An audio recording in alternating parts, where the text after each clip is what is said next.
এক জায়গায় যাবি রাইন? কোথায় মা? যাবো যাবো। চল আজ আমি আর বাবা মিলে তোকে ট্রেন দেখিয়ে আনি। ট্রেন মানে তো রেলগাড়ি। আমি অপু দাদার মতো রেলগাড়ি দেখতে পাচ্ছি, কি মজা। এটা কি মা? এটা একটা বহু পুরনো ইঞ্জিন, তাই তো স্টেশনের সামনে এইভাবে রেখে দিয়েছে। আচ্ছা, এই তো ট্রেন।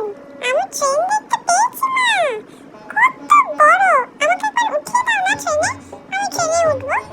এই তো উঠিয়ে দিলাম, দেখ কত বড় ট্রেন। আচ্ছা বাবা, একটু আগে তুই অপু দাদার কথা বললি, তুই জানিস অপুর গল্প? না না, আমি গল্প জানি না মা। দাদা একটা ছবি দেখিয়ে আমাকে বলেছিল যে অপু রেলগাড়ি দেখতে যাচ্ছে, তাই তো বললাম। দাঁড়া মা, বাবাকে কিছু কিনতে বলি। ঠিক হবে? ঠিক হবে। তাহলে চোখ বন্ধ করো। চোখ বন্ধ। ম্যাজিক। কি মজা। আজ চলি, টাটা।